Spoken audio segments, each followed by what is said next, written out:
Man, this movie is depressing. Just a bundle of endless misery. Like, what's even the point? Might as well get on with it, I guess. Soylent Green is one of the darkest movies I've ever seen, and it's sad in a way that isn't even related to the characters. The environment, the world they exist in is so horrible, it makes me anxious just watching this movie. From the overcrowding to the lack of food and art, all the way to the disgusting amount of sweat, every aspect of this future is repulsive. Well, I guess now it's the past, but we'll get to that. Soylent Green shows us a future completely controlled by the Soylent Corporation. Not that one, this one, which is slightly worse. We see an Earth that has been ravaged by overpopulation, controlled entirely by a single corporation, and stripped of all decency. This movie was so much better than I was expecting, I knew halfway through that I had to talk about it. There are so many parallels between this fake dystopia and the dystopia we actually live in today. I'll try not to be too much of a doomsayer in this video, but it's scary how quickly reality is shifting to mirror this narrative picture. While you could say modern society is practically Eden compared to the world of Soylent Green, I think it's foolish to take the elements presented in this film at their face value. If instead we examine what they represent, you will, unfortunately, start to see more similarities than are comfortable between today and this horror movie made in the 70s. If you haven't seen it, which I imagine is most people, it's free on YouTube, and compared to a lot of other 70s movies, I think this one really holds up tremendously. The acting, set design, special effects, for the most part, and especially the stunts, are all terrific in the story. But now, it's time to lock in and review a 52-year-old movie that turns out to be more of a prophecy. Let's talk about Soylent Green.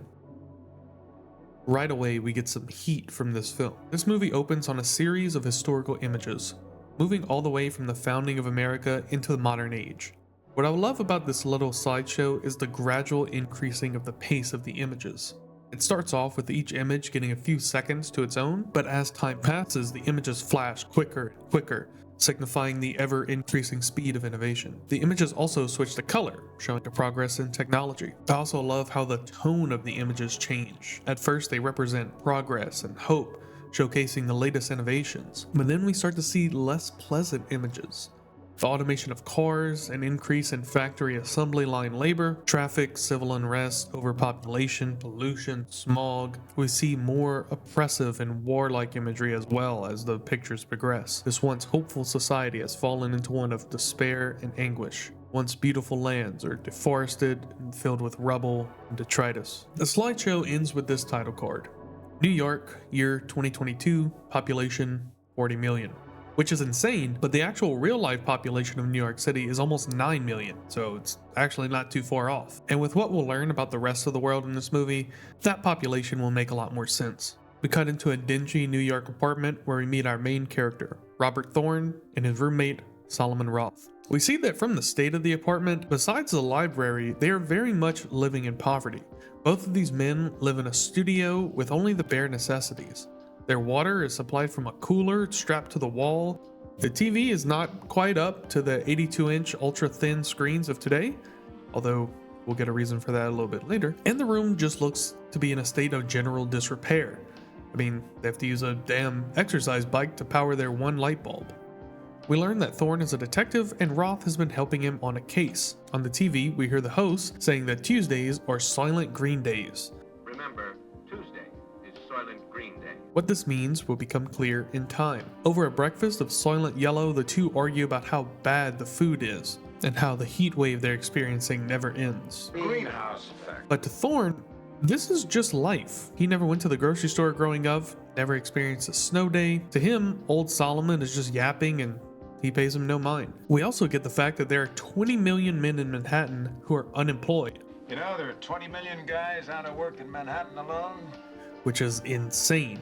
Populations don't really work like this in real life, but let's just say it's 50-50 male-female ratio. That means that nearly the entire male population of New York City is unemployed, and given how we will see how they treat women, we can see that nearly 100% of the inhabitants of the city are unemployed. Not exactly a productive way to run society. Thorne leaves the apartment to head to work, and we learn that he and Roth are basically living in extreme luxury. The hallway and stairs are covered in bodies. Overpopulation is so rampant, people are forced to sleep on any spot of uncovered floor. Cutting to the outside, we see the streets of New York are basically a shanty town. People are crowded in this parking lot turned apartment complex, and this is where we meet Gilbert, a man who is about to become very important in this story.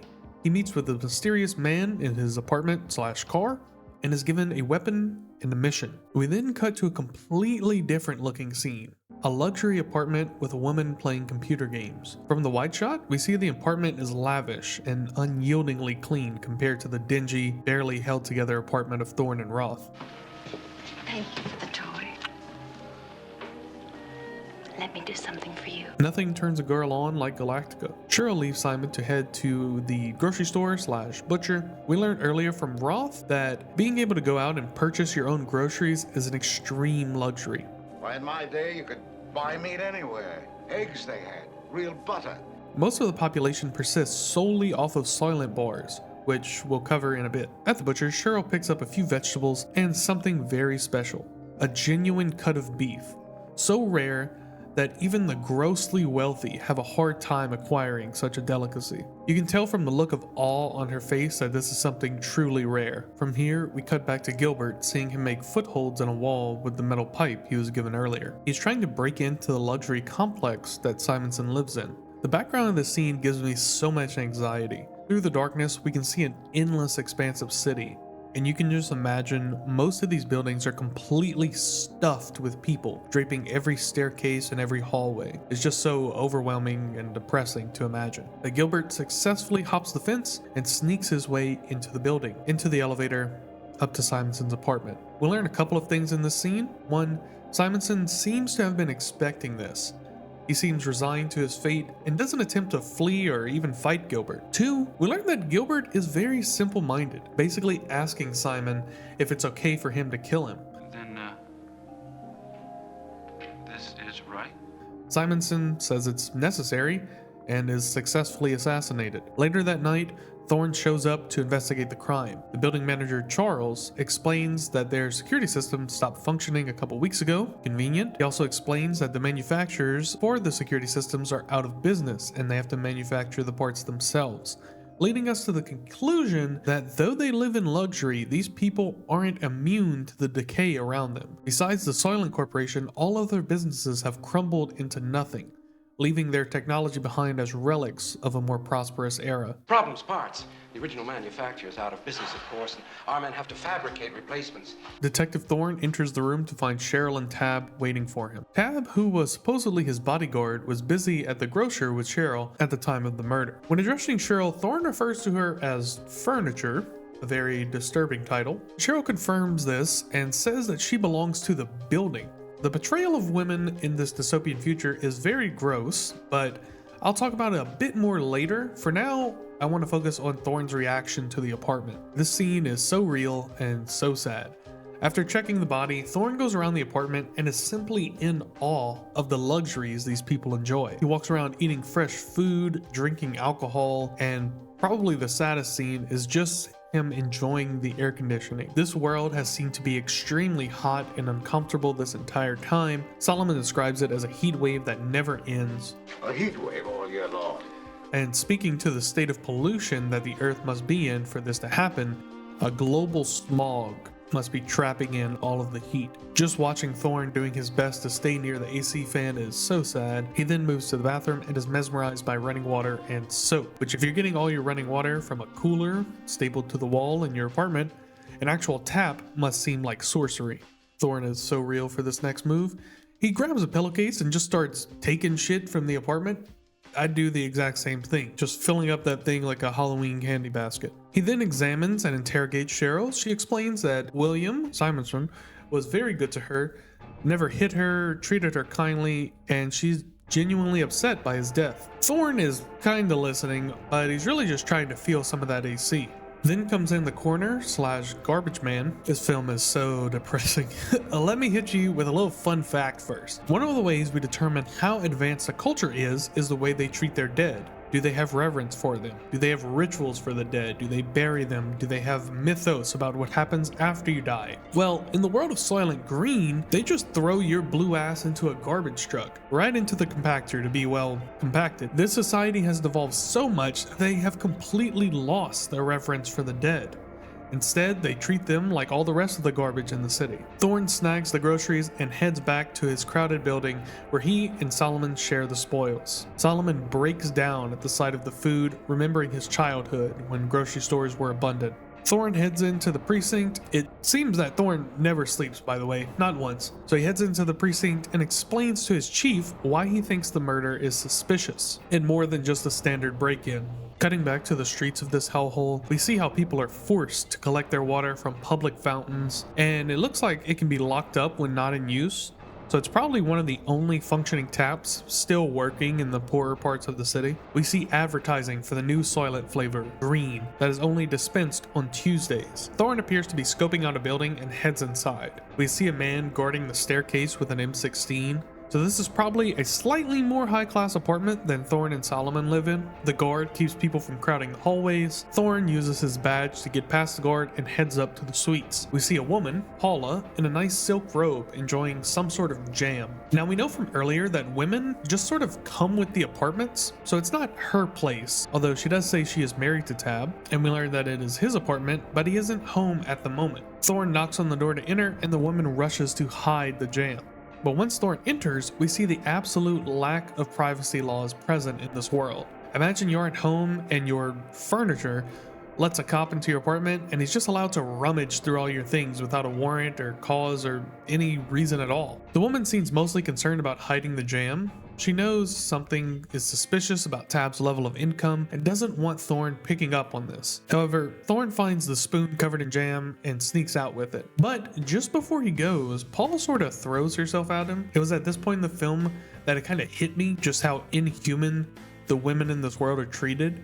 It's her duty as furniture to essentially prostitute herself out to visitors. This is obviously disgusting and wrong, but it just shows you how depraved the world of Soylent Green is. Paula, remembering her manners, is remembering she should seduce anyone who walks into the room. There's another scene later that better illustrates this, but I thought I should point it out here since this is when it clicked for me when I was watching the film. Back at their apartment, Thorn and Solomon sit down for a delicious dinner of 3 pieces of lettuce. Can you imagine how awful life must be for lettuce to make you have this sort of reaction? And this next part kind of pisses me off, honestly. These guys get a once-in-a-lifetime piece of meat.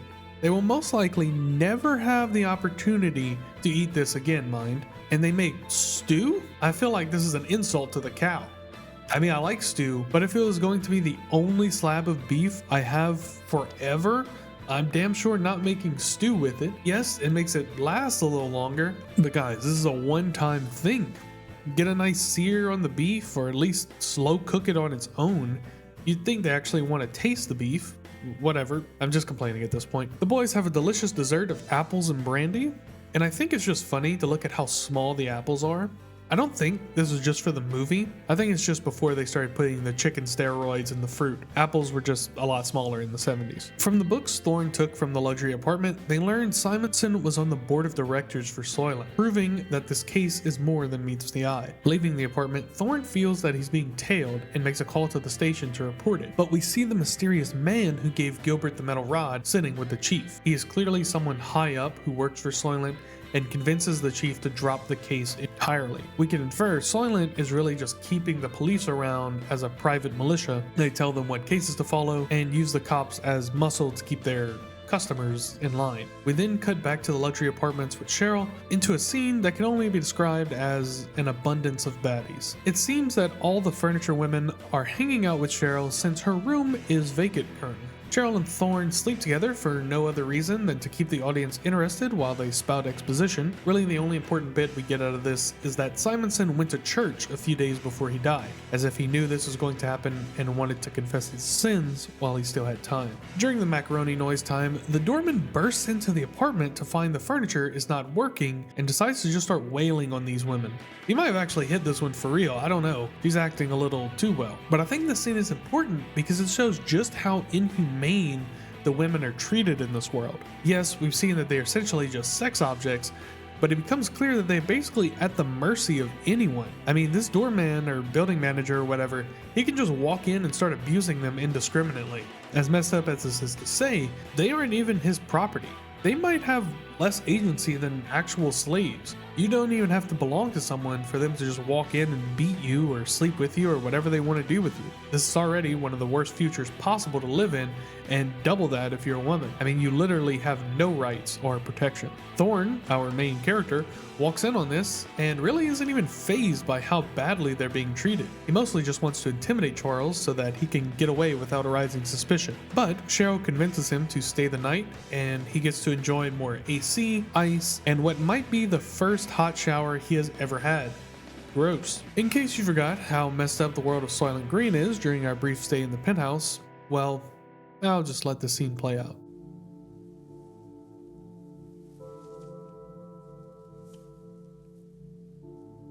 Dropping off the fresh orphan inside the church, we see that even holy places are overrun with those in need. This is due to such extreme overpopulation and such extreme rates of poverty. It is no wonder places like churches are overrun, and it shows on this priest's face. This has to be the most exhausted and strung out man I have ever seen. I mean, just look at this guy. I think they made him stay up and calculate 3 body orbits for 6 nights in a row just to look this tired for the movie. The priest admits that he did see Simonson, but refuses to elaborate on what they spoke about, saying whatever the board member told him is destroying him. Back at the police station, we see the chief trying to explain to Thorne that he needs to sign off on the case to say that it was not a murder, but Thorne refuses. They fight. Thorne leaves in a huff. We then see a scene of the mayor meeting with the mysterious man, who we learn is named Donovan. They're meeting in the so-called tree sanctuary. God, this movie is so depressing. The last tree sanctuary in New York is a tent on the outskirts of the city. During the meeting, Donovan warns the mayor that a rogue detective is refusing to close the Simon case.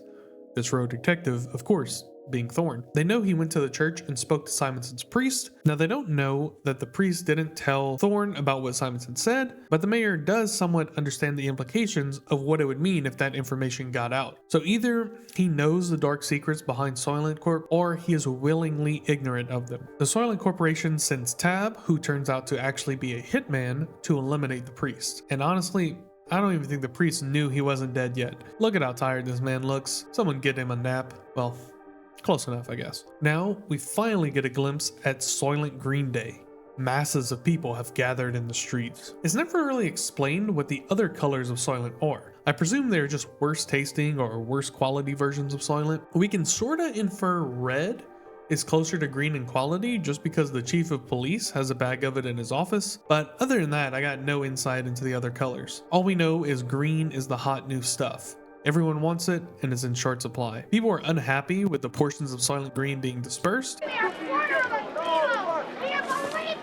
and it's about to run out entirely. Thorne is working riot control on this day, and it's not looking good. The cops make an announcement that Soylent Green has run out and chaos ensues. Unable to control the protesters, the police bring in the scoops. The scoops have to be the most utterly disgusting thing in this movie. In order to stop the riots, they literally bring in machinery to scoop up the protesters and throw them into the backs of these machines. What happens to those who are scooped? Are they arrested? Probably not. I don't feel like they let the scooped live very long. This utter lack of humanity, this use of weapons, is so dehumanizing and unredeemable behavior. Imagine you already live in this hellhole and are stuck in a mass of people only to be lifted by a bucket into a hole never to be seen again. Also, shout out to the stunt people in this movie. I don't know if OSHA was on leave or something, but all the stunts in this film feel so real. It's great. During the chaos of the riot, Gilbert reappears, this time with a gun to assassinate Thorne in the chaos. But with so many people around, he ends up hitting bystanders instead of his target. I don't know if they actually weren't just shooting people for real in this movie. The squibs are so good, they're almost too good. Also, this is such a rough way to go. To be shot in a crowd and fall to be trampled to death in a panic, F-tier death. Gilbert manages to shoot Thorne in the leg, but it costs him his life. The scoop comes down and crushes him. Here's my little theory. I think that the scarcity of Soylent Green was artificial and introduced by the Soylent Company on this day in order to create riots, to then create the chaos needed to assassinate Thorne. Whatever the Soylent Company thinks he knows, it must be big enough to bring down the entire corporation. After the riot, Thorne goes back to Tab's apartment and just beats him and lets him know that he knows the Soylent Company's after him. Not a great move in my opinion. After this, Thorne goes back to the luxury apartments to meet with Cheryl and get his leg patched up. Here we get yet another hope-destroying scene. Cheryl wants to leave the city together, but Thorne explains that all the cities are the same, meaning that no matter where they go, these hard conditions will persist. Then she says, well, let's go to the countryside. But Thorne remarks that they can't do this either. All the open land is heavily guarded by the Soylent Corporation for crop growth. This is just horrible to imagine. All of the land of the entire country, possibly even the world, being overcrowded with cities with populations in the millions, or barren monocrop agriculture hellscapes that you aren't even allowed to step foot on. Thorne is so brainwashed by Soylent and this horrible world he lives in that he actually defends it, saying somehow in his twisted mind he thinks that Simonson was trying to destroy Soylent, or at least their production, which I guess would lead to starvation, so he has a point, but it just seems like absolute madness to side with this corporation that literally destroyed the world. As that scene is playing out, Solomon has brought the books given to him by Thorne to the library to meet up with the other old people. This scene is mostly just explaining what we already know in case someone was eating too much popcorn and wasn't paying attention. To sum it up briefly, Simonson found out a dark secret about the Soylent Corp. It caused him too much grief and he went to church to confess his sins and tell someone what he was keeping inside. Soylent found out about this, deemed him untrustworthy, and had him eliminated. At the end of the meeting of elders, Solomon decides it is time for him to go home. And by home, he means get euthanized. I mean, is anyone surprised that the giant evil corporation offers euthanization? I mean, I'm not surprised that they do it, but it's actually a relatively nice way to go. You get to listen to music, look at your favorite color, and see scenes of the world before Soylent ruined it all. You'd think they just stick a needle in your neck and throw you in a pit, but for the elderly or those just too fed up with the world, there is a painless and peaceful way to exit. Overall, this scene is kind of beautiful. Well, except for the terrible green screen. God damn, bro, we couldn't have cleaned up the edges a little bit? Anyways, Thorne finds a note Solomon left for him and rushes over to the kill factory to speak with his friend one last time. I love you, Thorne. I love you, sir. But just as Solomon is about to confess his findings to Thorne, the speaker cuts out. It's unclear exactly how this chamber kills you, but they're clearly monitoring those within, because as soon as Solomon passes, the lights cut on and his body is whisked away. Thorne follows Solomon's body, and it seems that those who have been processed are loaded onto dump trucks to be taken away. There are so many bodies that he loses track of which one is his friend, but Thorne knows he must learn the truth, and jumps into a truck to find out where they are taking the bodies. After sneaking off the truck, Thorne enters what is supposed to be a factory, but this is clearly an electrical plant. I have no idea how they got permission to film here, but I'm very impressed that it isn't just an empty warehouse that most movies would have used. Thorne follows the trail of corpses through the factory and finally discovers the horrible truth. Soylent Green is made not from sea plankton, but from dead human bodies. Upon discovering the truth, he is spotted, and once again the stuntmen are putting in overtime. That has got to hurt. Thorne makes it back to the city, but a gang of hitmen is on his trail. They ambush him, and though he puts up a valiant fight, ultimately he suffers a mortal wound, but not before taking Tab with him. As Thorne bleeds out, the police chief finally arrives, and Thorne tells him and the entire church the awful truth. Soylent Green is people. And then the movie just fucking ends.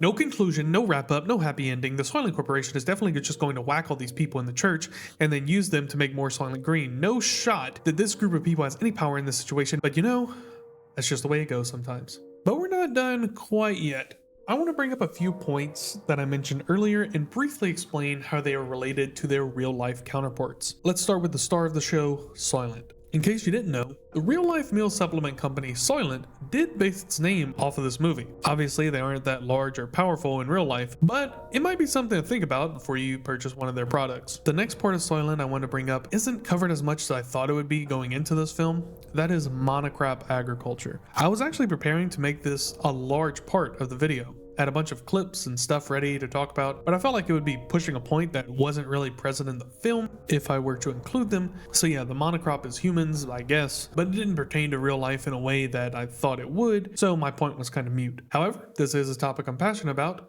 so if I ever find a movie where it is relevant, I will be bringing it up. Lastly, on the topic of cannibalism, I want to bring up one of my favorite books, Tender is the Flesh. You could think of it as essentially this movie from the perspective of someone who works at the processing plant. However, be warned, Tender is the Flesh is a lot more depressing and a lot more graphic. And also, the livestock is still living in that book. So be prepared for that. But if mass corporatized cannibalism is something you're interested in, and I'm sure it is, Tender as the Flesh is the best book you'll find on the topic. Next up is Soylent Green's portrayal of overpopulation and homelessness. Although not to the extremes present in the movie, overpopulation is an issue that urban areas are dealing with. This, combined with unsustainable cost of living prices, unregulated housing prices, unregulated rent, and mortgage rates, has led to a surge in the homeless populations, especially in large cities. One thing this movie did get wrong is letting those people sleep indoors, or even close to buildings with the advent of things like hostile architecture. Typically, we see things like homeless camps or sometimes squatters.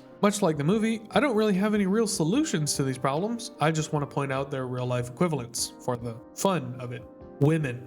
I think this is where the story falls most short of the mark compared to real life. However, it doesn't totally miss the board. With the popularization of hypersexual online content like thirst traps, sexual cooking videos, OnlyFans, weird, disgusting Down syndrome exploitation, or whatever this shit is, you can kind of see how if this behavior didn't recorrect over a period of a century or so, women could lose their individuality and maybe even begin to lose the right that the suffrage movement fought for. Now, I don't think women would ever be referred to as furniture or be willing participants to be sold into specific houses to be X-rated maids for whoever lives there, but you can kind of sort of see what the movie was going for if you dial back the extremist aspect. Lastly, let's talk about mega corporations.